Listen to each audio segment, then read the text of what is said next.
certainement dinañ xam de quoi il va s'agir agir incha allah donc premier point bi Aliou Sow nga war a waxtaanee société civile au Sénégal. waaw société civile au Sénégal parce que fan yii yëpp on parle beaucoup de la société civile. Et donc ça m'a fait réfléchir ma ne peut-être que si on en discutait par rapport au rôle véritable d'une société civile dans une démocratie surtout une démocratie qui est la nôtre ma xalaatoon ni xëy na buñ ci échanger woon xëy na dara mën na fi génn parce que dañu gis ni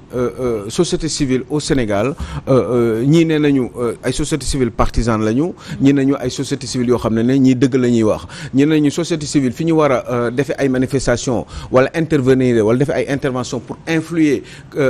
justement pour que yenn décisions yi nga xam ne dafay nekk en entrave avec les intérêts des populations ñu def ko nee na en général duñ ko def ñi nee nañu aussi société civile yi am na ñoo xam ne dañu am seen i choix par rapport ak fi ñu war a waxee ak fi ñu warul a waxee moo tax tey ma ñëwoon ñu ne xaaral ñu waxtaan ci ñu xool lan mooy véritablement rôle d'une société civile.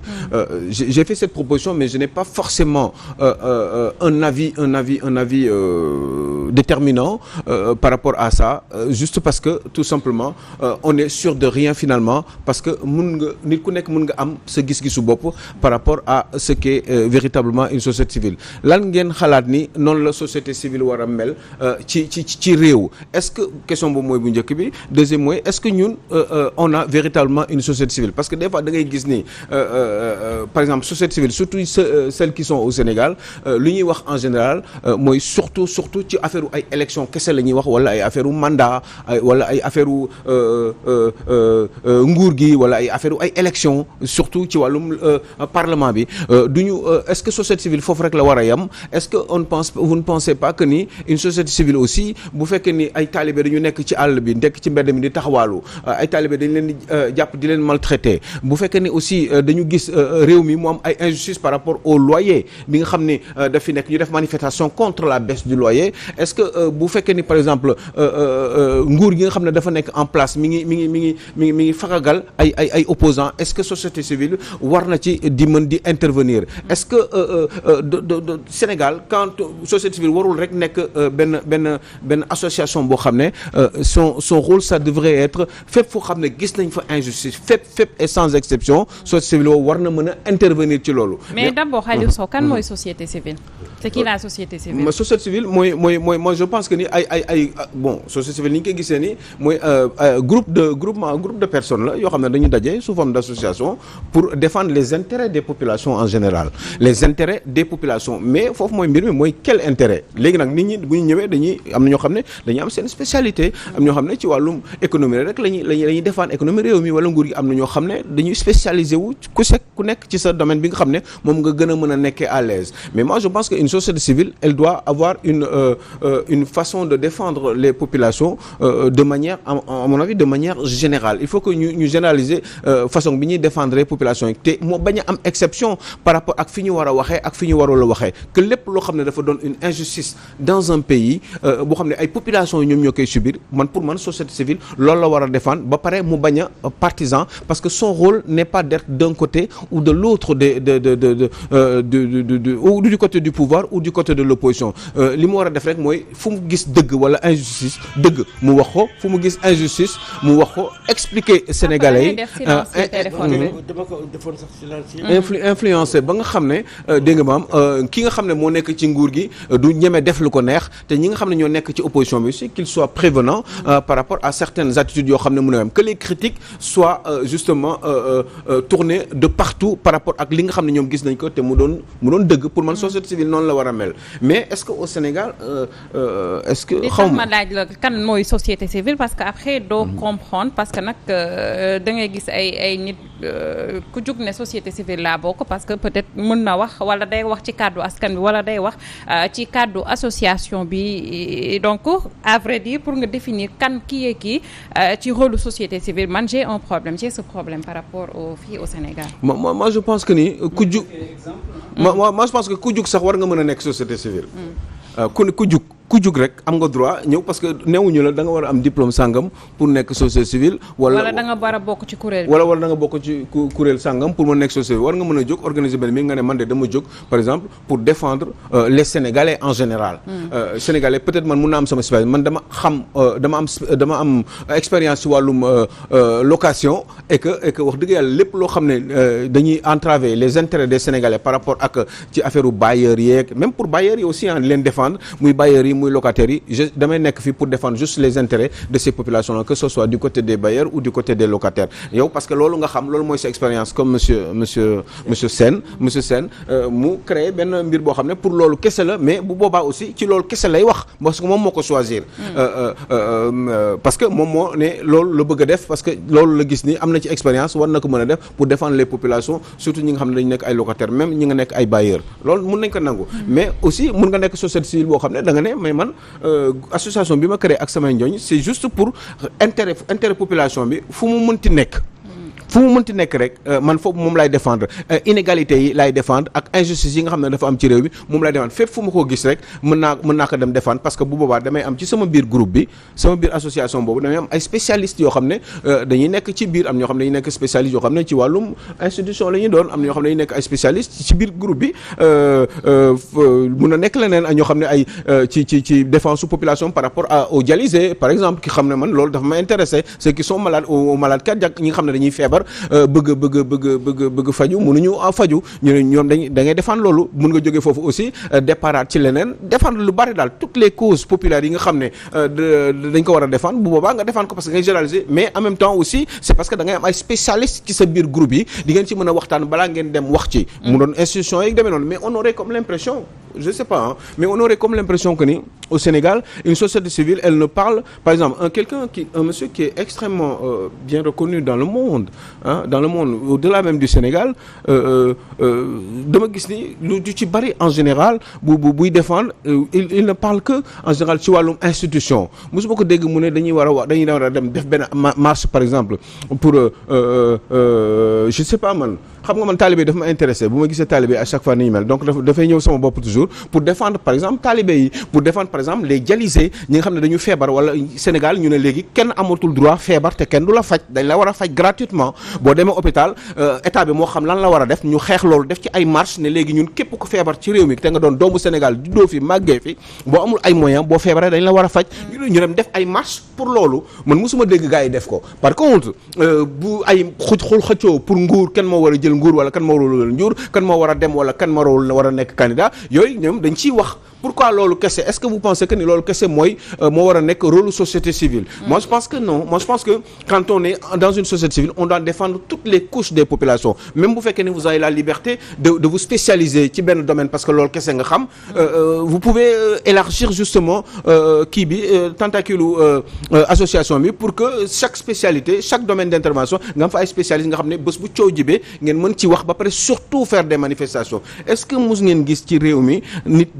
benn groupe ay société civile dajaloo ne dañuy défendre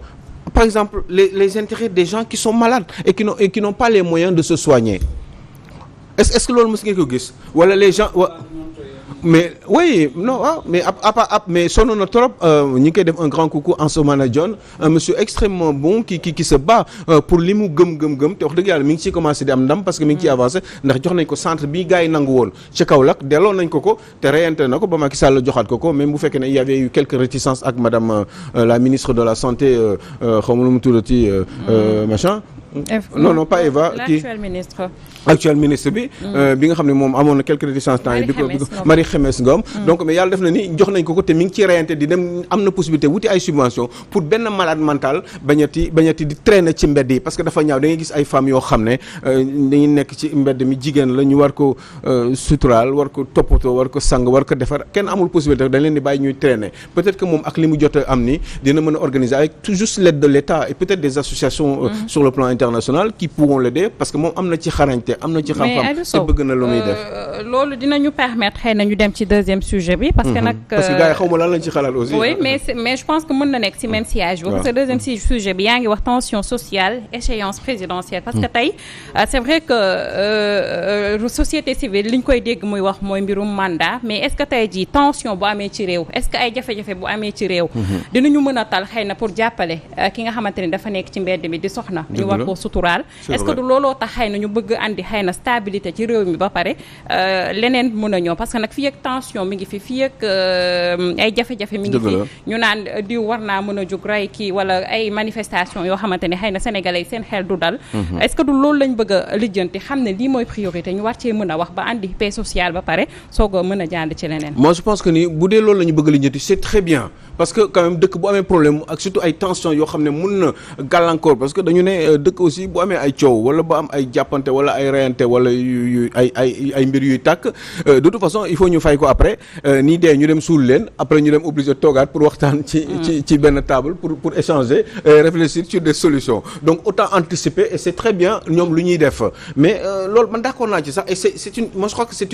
une très très bonne chose c'est juste que rek c'est une remarque qui a été faite et qui m'a amené à me poser la question est-ce que ñoom ci loolu rek waroon nañu xaar parce que avant ay tension di am tension amul pendant 10 ans par exemple ou tension amul pendant 20 ans avant il se passe beaucoup de choses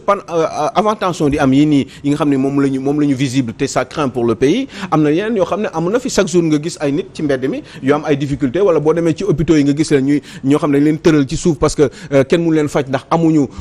dialyse et puis dañu nar a dee wala amuñu parce que femmes yi nga xam ne dañu am ay cancer cancer u jigéen yi ak cancer u sein yi demee noonu kenn du leen faj parce que tout simplement il suffisait juste de quelques petits milliers de francs pour que ñu régler ko ñoom musuñu yuuxu pour que mu am ay gratuité pour loolu pendant que boobu attention amul woon pourtant dara xewul woon donc est-ce que dañu war a xaar ba lii lijjantiku parce que dëkk bi quand même tension nekku fi depuis 20 ans 30 ans yenn saa yi mu am ay période boo xam ne dëkk bi day am accalmie mais foofu doo leen déggati amatuñu benn njëriñ moment boobu ces sociétés civiles là ils ne disent rien elles ne réagissent pas te pourtant am na ay détails yoo xam ne mi ngi fi important par rapport à certaines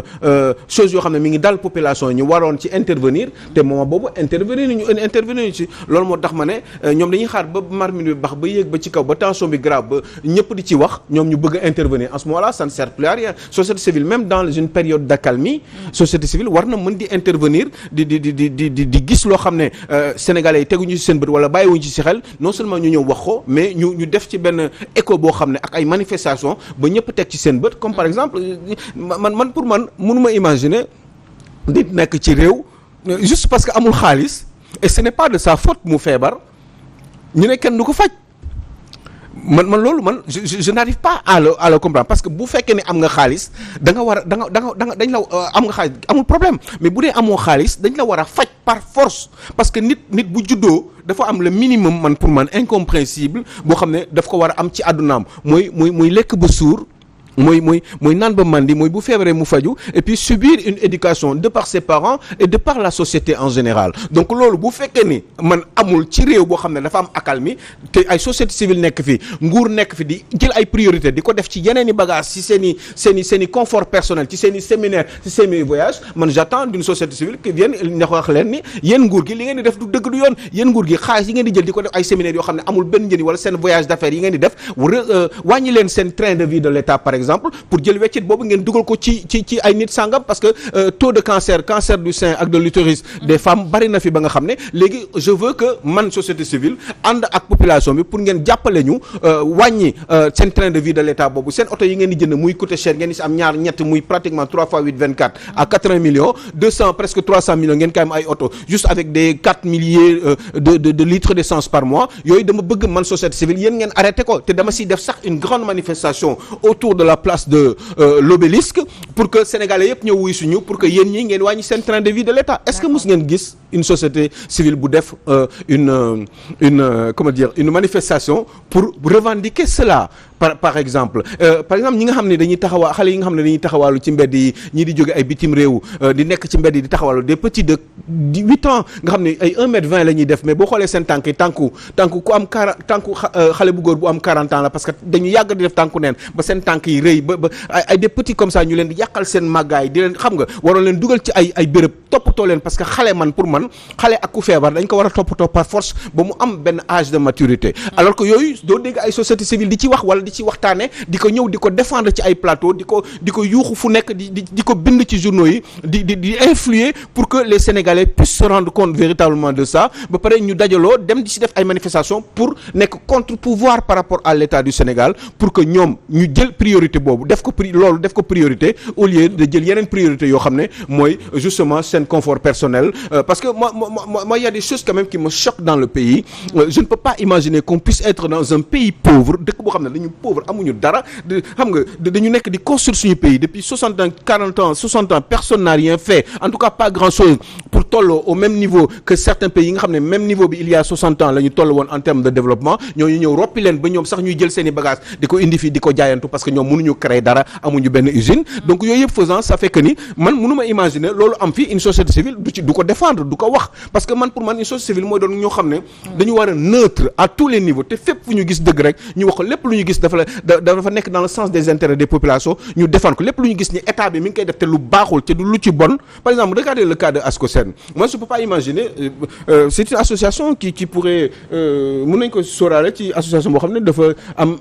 caractère u société civile mais mënuma imaginer muy ces bureaux di loger au palais de la République parce que nit mënul nekk ci sa biir kër ba pare di la défier ce n'est pas possible donc cette forme de liberté là état bi ba pare demander sax état du Sénégal mu leen di joxe weccet ñoom ñuy am lu ñuy dundee pour défendre pour nekk benn espèce u kii d'alerte boo xam ne moo leen di jàppale ñoom sax pour li nga xam ne ñoom jotuñu ko def wala jotuñu ci bàyyi xel ñoom ñii di gouverner société civile mën leen ko wax parce que ñoom dañ leen war a entretenir reconnaître leen officiellement ñu am comptabilité mu nekk seen liggéey en réalité comme ça dinañ am une certaine liberté loolu mooy tax bu boobaa dinañ mën a ne société civile boobu am na njëriñ dëgg-dëgg mais en réalité on voit que ni amul bu fekkee ne rek dañuy xaar ba tension am dëkk bi commencé di craindre problème yi di am wala mu yegg benn niveau de gravité ñuy doog a commencé di intervenir moi je pense que ni parce que loolu bu boobaa yow Salma tu peux le dire monsieur Kane le dit monsieur Sène aussi tout le monde en parle donc société civile fi nit ñi xamul li nit ñi xamul ak fi li nit ñi seetwul moom moo leen ko war a seetlul ba waxloo leen ko ba ko ba def nekk espèce u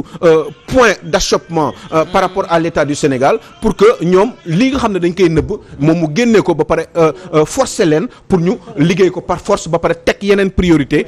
dans le pays yi nga xam ne ñoom dañ koy def ba pare ñu doon une force ou des forces de proposition te loolu amul ci réew mi du ci sa xalaat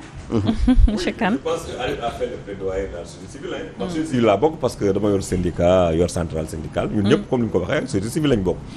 c'est vrai que y a beaucoup d'injustices dans ce pays-là et injustices yooyu pour ñu mën ko xeex il faut que mu am ñu taxaw tem comme ni ko Jamra di defee faut rappeler Jamra comme ni ko Alioune Tine di defee comme ni ko Alioune Sow mii di defee on n'est pas forcément d'accord avec Alioune Tine oui mais il est membre de la société civile quand même et aussi il défend des principes républicains parce que l'heure est grave et puis il faut savoir qu'aussi Alioune Tine c'est quelqu'un qui émarge au niveau des Nations Unies il est consulté partout il a un bon statut dans le conflit malien il joue un grand rôle c'est important de le dire il y a aussi mon ami de l'ONG là aussi Moundiaye Cissé Moundiaye et j'en passe j'en ai beaucoup Ndiaga Sylla qui est mon ami doo ko tàmbali ci syndicaliste yi parce que ci société civile ngeen bokk te ba léegi bëri na ay abri provisoire nekk ci dëkk bi par exemple augmentation de salaire rek ngeen di dégg oui c'est vrai bon xam nga il faut faire la différence entre syndicat et société civile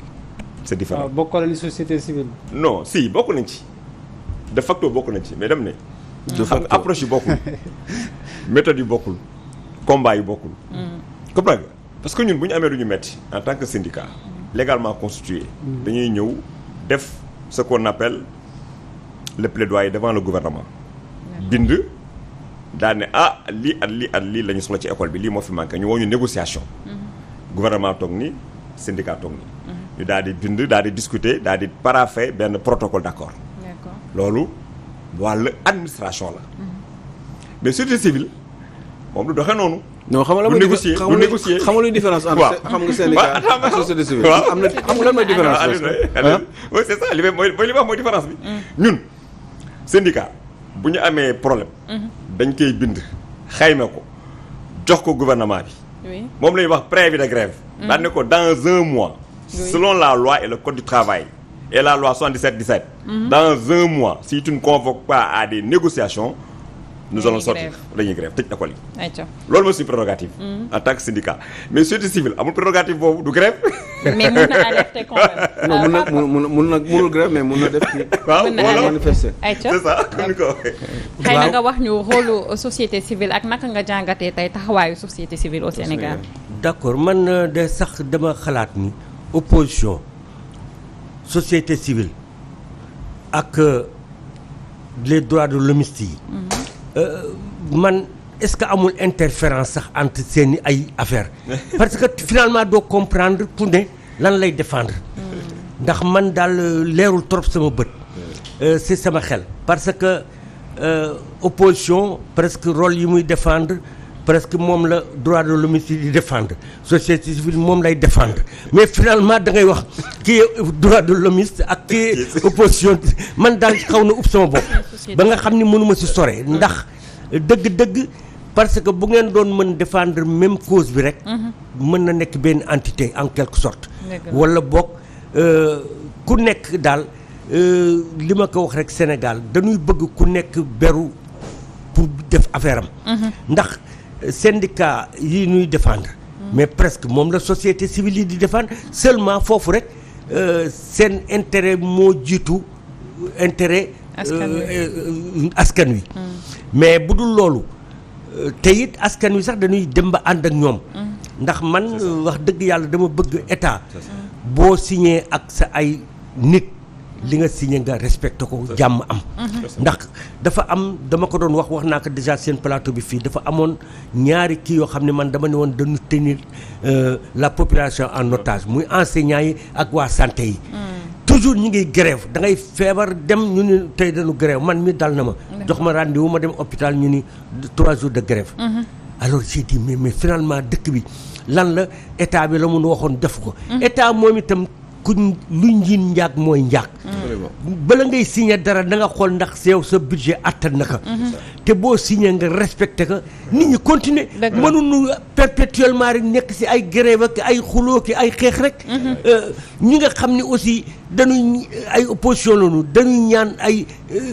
kile pour tenir seeni meeting mais autoriser leen xam nga day am sax loo xam ne yaa leen di jox buzz gis nga nit boo ko ignoré rek tu es tranquille problème yëpp état bi moo jox bës sax ñëpp. d'accord ayca Aliou Sow xëy na ñu jàll ci deuxième point bi di tension sociale échéance présidentielle donc mu mel ni jamono ji nag réew mi fu ne yëngu na ñuy waajal présidentielle 2024 mais nag tension bi jamono ji on peut dire que c'est inquiétant. oui c'est hyper inquiétant mais en même temps c'est dans le même ordre d'idée sax. parce que si la ñëpp di wax. mais te foofu laa doon souligner sax ni moment boobu société civile dootul amati njëriñ parce que moment bi muy calme moment boobu moment bi dara di xew moment boobu ngay alerter ba pare di conseiller et puis di nekk en même temps une force de proposition moo tax di xaar des fois ba yiy jot sax des fois du ko jar si laa xalaat ni comme ni nga ko waxee tension sociale yi nga xam ne moom moo am ci réew mi ak élection échéance électorale yi nga xam ne moom moo fi am notamment l'élection présidentielle de 2024 ça fait que ça pose beaucoup de problèmes au Sénégal. léegi lan moo ko andi au passage ma nuyu vraiment monseigneur Benjamin Ndiaye parce que li muy wax ci ni réew mi doxee dafay am solo. lan moo indi. lan moo indi tension sociale ak échéance électorale bi ñu jëm parce que am na lu fi jot a xew 2011 est-ce que ça nous a servi de référence pour ñu mën a préparer éviter li ni mel. tension sociale échéance électorale li ngay indi c'est le calendrier républicain mais tension sociale yi li ngay indi mooy ce sont les injustices qui se passent dans ce pays-là parce que les Sénégalais góor gi mi ngi koy wax sànq ci wàllum loyer yi les gens sont frustrés les gens sont fatigués ils voient des injustices dans ce pays-là da ngay yow gis ay yoo xam ne daf lay metti des gens qui ont beaucoup trop d'argent dans le pays moi je pense que au Sénégal un pays qui a 15 ou 17 millions d'habitants il aurait suffi juste que de faire travailler 6 millions d'habitants nga liggéey loo leen normalement ñuy dem di liggéey di xëy di ñëw ñu xam leen de manière formelle ñuy fay ay impôts circuit bi di jaar yoon normalement administration bi di dérouler wu normalement je crois que ni kon problème du am parce que ñooñu rek mun nañ dundal mun nañ produire pour dundal yeneen 5 millions de personnes yoo xam ne peut-être ay retraités la ñu yeneen ñi nga xam ne dañu des mooy ñi nga xam ne dañuy jàng ay étudiants la ñu c'est de l'investissement on doit faire des investissements si ñoom pour que ëllëg ñu mën a jël relève bi donc le problème il est réglé waaye pourquoi on a autant de chômage au Sénégal pourquoi on ne peut pas faire travailler les gens pourquoi on ne crée pas des entreprises pourquoi tout le temps ceux qui sont riches ils n'ont jamais d'entreprise wala ils n'ont jamais man maa koy wax yenn saa yi ci injustice la bokk en réalité comment vous pouvez imaginer qu'un homme qui est milliardaire ou une femme qui est milliardaire am na ay milliards quelques milliards dans son compte moom day nekk milliardaire te amul entreprise boo xam ne am na 10 personnes wala 20 personnes yu muy liggéeyloo. loolu moo tax nag Aliou Sow ma posé la ci question tax ba yenn Sénégalais jàpp ne ñoom ñoo bëgg a renouveler encore 2024 ci pouvoir bi. parce que sentiment boobu la Sénégalais yi di am ñoom ñoo bëgg continuer di diriger réew mi. mais xam nga boo gisee may yuuxu noonu tout le temps de manière très frustrée ba pare di ko wax même pas plus tard que hier ak Salma. di wax le système di ko injustice c'est parce que renouvellement boobu ngay wax noonu moom laay jéem a arrêter ci waxtaan ak ci xel parce que je me dis que ni loolu buñ ko deful. day li ñuy xeex ni day li nga wax ni xam nga wax nga 2011 di nga wax 2023 mais à un moment donné di nga waxaat 2031 wala 2028 di nga répéter waat la même chose wala ce sont tes cadets qui vont répéter la même chose nga ne lii waxoon nañ ko il y a 10 ans ñeneen ñi wax la aussi ñii waxoon nañ ko il y a 10 ans ci ginnaaw donc ça va être du bis repetita alors que dafa am yoo xam ne des changements en profondeur yoo xam ne moom moo war a am ci réew mi pour remettre les on dit pas que égalité mënul am yàlla sax tolloolewul mais dafa am maa ngi koy wax sànq yàlla minimum boo xam ne nit daf ko war a am ci dundam te loolu dañ ko war a exiger képp kuy politique wala nga yor réew loolu nga war a jiital d'abord à l'avance il faut nga ne man nan laay def man pour fii injustice jeex après nga ne mais lan moo injustice c'est bête de poser une question pareille man je me pose magum jëmm nga nekk mag yor réew nga ne man Macky Sall may président de la République qu'est-ce que c'est une injustice boo xamee looy injustice ba pare yow xam na ko ba pare nga ne léegi man nan laay mën a def man pour régler problème injustice bi nga jël sa stylo ak sa feuille nga def comme xale bu jàng nga ne man lii ak lii bu ma ko dindee injustice bi du ma ko dindi définitivement parce que il me faut un temps pour le faire mais pendant période bi ma fi nekk injustice bi dinaa ko wàññi de manière drastique nga commencé di citer boo demee ba bloqué ci li war a tax injustice yi dañ ci li ngay bind nga gestu laaj Salma gestu laaj Khoudos gestu laaj monsieur Kane ñoom ñu wax la dajale mooy conseillers yi may wax noonu ak ministres yi affaire bi wàcc suuf nga dem xool spécialiste ku si nekk dans ton domaine d'intervention ñu indil la information yi nga tënk ko ci benn kayit téye ko jàng ko ba mu mokk commencé nag di dérouler di ko pratiquer boo ko naree pratiquer nag nga ne man lii ma nar a pratiquer nii liñ ma leeral nii pour régler problème mu injustice au Sénégal spécialiste ku nekk wax na ci waxam léegi man nan laa mën a def pour ma mettre ko en pratique léegi xam nga pour loolu il faut des moyens. mais li ngay wax ni am na ci jamono président Macky Sall. non waaw am na mais am na peut-être ni bu pare mu naan. dinaa jéem a xool. mais ni ñu ko defee moo ni ñu ko defee moo baaxul xam nga man par exemple li ñu ko defee moo baaxul li tax mu njëkk bon rek mooy mënoon ne da nga nekk dans un pays qui est pauvre yow ministre de la République nga nekk ci ay conditions de vie de confort yu gën le ministre de la République ministre bi nga xam ne il est dans un pays boo xam ne il est 1000 fois plus riche que toi. loolu d'abord il faut ñu lijjanti ko comment vous pouvez comprendre que des personnes mais xoolal Sénégal fii fonctionnaire rek ñoo am immeuble yi ma lay tuddal nii yëpp ñoom ñoo ko moom ñoo koy séddoo entre ñoom seen biir ak avocats yeeg yenn homme d'affaires yi nga xam ne ñoom ñooy servir d'intermédiaire comment vous pouvez expliquer loolu yow nan ngay def man président de la République pour régler loolu définitivement Khouros question boobu ngay posé wu laaj ko ay nit wax ñi nga xam ne dañu war a xam ku nekk xam domaine am ñu tegal la ko nga tënk ko ba pare mettre ko en pratique avec des moyens financiers parce que moyens yi mooy budget bi nan laay def pour priorité est-ce que éducation laay def priorité est-ce que c'est la santé est-ce que man du ma wàññi train de vie de l'État léegi dama naan sama gars yi ñun ñëpp on va faire des sacrifices man je vais être président de la République j'en ai pour 5 ans damay def ay sacrifices ba ñëpp teg ci seen bët xam ngeen avion voyager un président qui part en France 3 jours aller-retour il paye minimum 250 millions Macky Sall qui part Macky Sall en tant que président de la République pour wax leen rek quoi ngeen comprendre bu jóg fi tey taal avion bi moom Pointe Sarène dugal ci personnel am bi ak ñi muy àndal ñu dem France def une visite d'État ou visite d'affaires j'en sais rien ñetti fan ñu def aller-retour ils partent le lundi laa wax ils partent le lundi ils travaillent le mardi mercredi jeudi ñu dellu soit le soir ici au Sénégal dépensé nañu minimum 250 millions de francs CFA léegi ñaata voyage la ñu def voyage boobu boo ko naree def il faut mu wóor la ni voyage boobu crédible na voyage boobu boo ko defee di nga si dépasser 250 millions mais di nga indi 1 milliard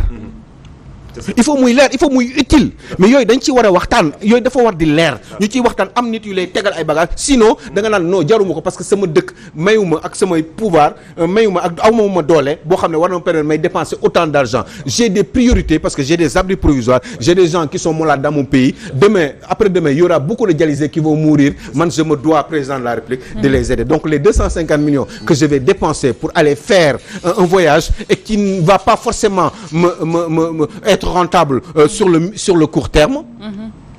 qui va pas forcément être rentable sur le damay dem lijjanti kii balaa moo dee damay dem lii ñii balaa ñoo feebar bi di gën a yokku damay lijjanti lii éducation bi balaa éducation bi dina sa xaay parce que am na ay xale yoo xam ne dama leen war a jox xam-xam te buñ ko passé un jour après ci ay vagabondage ak yooyu lay mujjee donc je règle le problème en amont. non mais loolu jéem nañu ko def ci Covid 19 bi mais gis nañu ci rapport bi li ñu. mooy li ma expliqué mais en même temps aussi góor gi mi ngi koy wax sànq monsieur Sène les gens aussi ne sont pas je le dis souvent ici xam nga bu fekkoon ni baax kese dañu baax kese dañu baax quoi jóguñu pour am xaalis ni pour téye ko dee fi sax di ko fi bàyyi il y a des gens qui ont beaucoup d'argent ici moi je connais un monsieur il y a quelques années à un moment donné tëdd na ci lalu hôpital il est milliardaire mais weccit bi mu desee woon ci liquide dafa jeex mu war a dem à la banque mënul sax yëkkati amul procuration pour mu def procuration pour kenn ci doomam yi taawam yi dem récupérer de l'argent pour ñu continuer di dundal famille bi pour mu récupérer liquide pour kii que mënul sax yëkkati loxoom pour signer procuration avec un chèque pour mu ñu ban ko dem récupérer parce que mi ngi ci lalu hôpital alors qu'il est milliardaire loolu ay yoo xam ne la ay jàngat la yoo xam ne nit ñi dañ ci war di bàyyi xel ba nga xam ne il faut qu'on sache que ni xaalis jarul nga ci am lu bare juste de l'argent pour vivre sur le court terme entre dund ak dee lu wér la entre dund ak dee c'est rapide jarul garder autant d'argent lu ne xaj na ci mais au-delà de tey injustice sociale bi nga xamante ni ñu ngi koy dund au-delà de xëy na suñu njiit yi nga xamante ni ñu ngi fi di dilapider xaalis askan bi di ko defee nu mu leen neexee yor ay titres fonciers yu nga xamante ni ñoom ñoo ko moom te ñoom kese mënuñu ko dundee parce que dañuy dee bàyyi ko fi au-delà de ça xëy na tey tension sociale bi est-ce que sur le plan politique aussi amul benn apport bu nga xamante ni yokk na ko tey jii ki nga xamante ni moo jiite réew mi bu taxawoon carrément est-ce que mbirum troisième candidature aussi gënul yokk li nga xamante ni moo di problème bi bu taxawoon ne carrément bii mooy sama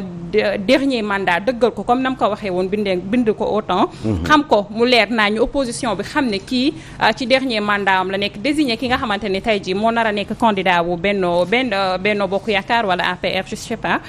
ñu xam ne kii la carrément après ñu permettre ku ci nekk dem defi sa campagne boo bëggee def meeting dans les règles de l'art ñu demandé ko ñu autoriser la ko sans pour autant ñu lay yónnee ay bip wala yenn force de l'ordre ñu lay jiitu fenn alors que loolu xam nañ ne xëy na day mettre jeunes yi sur la défensive parce que ku ci nekk yaa ngi naan kon nañu pare ku ci nekk di def testament am bu ñu pare woon loolu yëpp xëy na xam ne que lii ci la ñu jëm 2024 la ñu jëm élection la demuñu élection pour rayante mais dañuy dem élection xëy na pour tànn ki nga xamante ne moo ñu nar a jiite ñu def ko dans les règles de l'art est-ce que tey dinañu toll fii ci tension bi nii ñu nekk tey ku ci nekk di def testament am di waajal pour dem bàq ya wala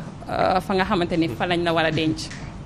mais mooy li ma wax rek je suis sur le principe d'accord et je crois que c'est une très bonne question parce que ça permet encore de réfléchir sur véritablement lan mooy origine u problème bi parce que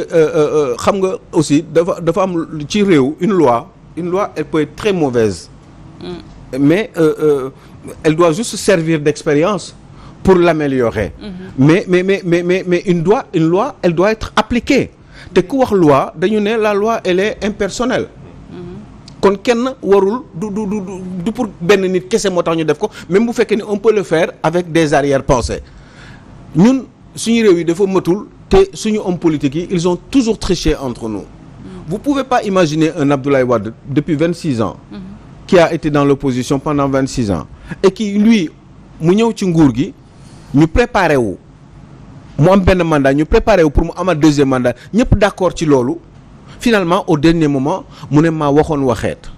ñu pare fexe def ay xuloo ay nit dee ci ay werante am fi nit yu bari dee ci problème am ñi seen i santé wàññeeku ci mais élection quand même am na parce que élection boobu ki ko décidé woon donte am na ñu bañoon ak ñu bëgg ne Abdoulaye Wade war na bokk ki ko bañoon ki ko décidé ñan ñoo war a dem kooku kenn la muy benn institution la benn institution boo xam ne mi ngi tudd conseil constitutionnel bi mu waxee wax boobu ba pare moom conseil constitutionnel à tort ou à raison parce que au départ dama ne une loi elle peut être très mauvaise parce qu'elle a été mal faite ou elle a été mal conçue mais tant que elle est là ça doit servir d'expérience parce que nit ñi gën a évoluer nit ñi gën nañu am xam-xam ñu jéem a seet nan lañ koy changer mais elle doit être appliquée pour pouvoir avancer sax ndax ñi nga xam ne un jour mën nañu gagner ñu mën ko defaraat donc finalement bi ñu waxee ma lay waxee ci Ablaye Wade quelqu'un comme Macky Sall il arrive il dit à tout le peuple sénégalais que ni moom wax dëgg yàlla par sa parole c'est vrai que on a une culture boo xam ne comme ñaa ko doon wax ci waxu Lat Dior sànq bu ñu waxee dara dañ dee rek moo leen di tax a dindi ko jaral na leen ñu dee mooy parole honneur maa waxoon lii parole donnée waaye dem nañu ba ñu avancé loolu il y a 200 ans la Lat Dior est né en 1886 la juddu il est décédé je crois que dans les années 1930 côté yooyu un peu avant ou yooyu entre 27 ak 30 waaye léegi ñooñu noonu ci diggante bi il s'est passé beaucoup de choses ci diggante bi internet am na fi ci diggante bi on parle maintenant de village planétaire ci diggante bi on parle de démocratie ci diggante bi on parle d'élection ci diggante bi on parle d'institution ci diggante bi on parle de droit de l'homme ci diggante bi on parle de liberté on parle de lecture constitutionnelle waaye léegi ba su bu ñu demee ba constitution bi léegi baaxul d'accord bind bi leerul d'accord parce que fi mu ñàkkee leer mooy fi ñëpp di werantee diw naan lii diw naan la sa des ay spécialistes kii wax lii kii wax la sa des gis-gisu bokk problème d'interprétation ça veut dire que y a quelque chose qui ne va pas ça veut dire que y a de la triche quelque part parce que loolu normalement waratul woon am puisque expérience bi waroon nañu doy ak Abdoulaye Wade moom le président Macky Sall il arrive il dit lii c'est verrouillé c'est définitif ak expérience ba la ñëpp xam nañu léegi nul ne peut avoir plus de 2 mandats consécutifs waaye loolu bu ñu ko waxee ba pare dafa am loo xam ne moo ñu war a tënk ñu war ci sukkandiku pour continuer di dérouler ñun suñu démocratie waaye bi ñu koy tënk di ko defar ñoo ko tey wala teyuñu ko waaye boo demee bay liir kii mi ngi wax lii kii wax la ca des pourtant waroon nañ ko gën a mën a leeral comme man ni ma gisee man ci affaire u mandat bi parce que man pour man yomboon na ñu ne ñu ne yow Macky Sall constitution bi ne yow Macky Sall sa mandat sept ans bi boole nañ ko ci lu tax binduñu ko ci parce que loolu ni nga koy wooyee ci mbir mi une disposition transitoire. leeral mais disposition transitoire boobu noonu moom xanaa da ko xamul woon jamono bi muy wax. waaw non pour man. man c'est comme xam nga damay bañ bàkkaar rek. mais pour man mun naa xalaat sax ni teyeef la mais mënu ma ko wax parce que du ma bàkkaar parce que wóoruma. mais sama intime conviction nee na man loolu teyeef la parce que mbir moom bu fekkee dañu déggoo ci kàddu. am na loo xam ne ci lañ koy tënk këyit. pour mu leer ndax ñëpp di ci sukkandiku mais boo ci sukkandikoo kii day xalaat lii kii xalaat li man par exemple dama xalaat ni man loi amul tànku ginnaaw tànku kanam la am te bu naree am tànku ginnaaw législateur bi ki ko bind daf ko war a leeral te kooku pourquoi leeral lu ko ne ko Macky Sall yow lii ci ginnaaw nii yow boobu ci la bokk boole nañ ko ci def ko ci. mais président Macky Sall ci boppam nee na de toute façon. ce qui a été touché c'est la durée du mandat.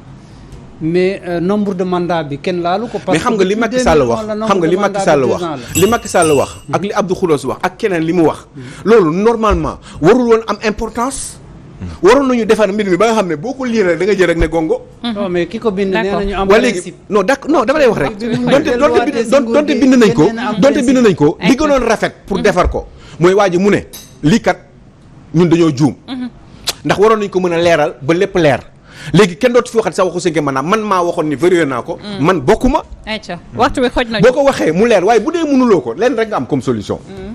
mooy peuple bi. mais ba léegi waxagul ah. waaw déet non ba tey waxagul parce que kenn mënu ko accuser ci dara aussi moo tax ma lay wax sànq man bëgguma bàkkaar. waaye en dernier ressort. nañu fàttaliku toujours ni peuple bu fekkee ne il s'est senti lésé par rapport ak moom li mu xalaataloon ak expérience Abdoulaye Wade ak Macky Sall li mu fi waxoon peuple bi na teg croiser les bras toog xaar ba dimanche ba. au Mali dañu naan dimanche c'est le mariage à Bamako le dimanche woykat bi loolu lay wax fii boobaa ce dimanche là ça va être l'élection de la sanction te bu boobaa peuple bi moom parce que c'est le peuple en dernier ressort il faut juste qu'on comprenne une chose en dernier ressort mooy c'est le peuple qui est toujours n'importe comment même si c'est non écrit le peuple est toujours au-dessus de la constitution parce que tout simplement le peuple il aura toujours le dernier mot du fait de sa souveraineté di la jaajëfal bu baax xëy na demain inchallah ñu yaatal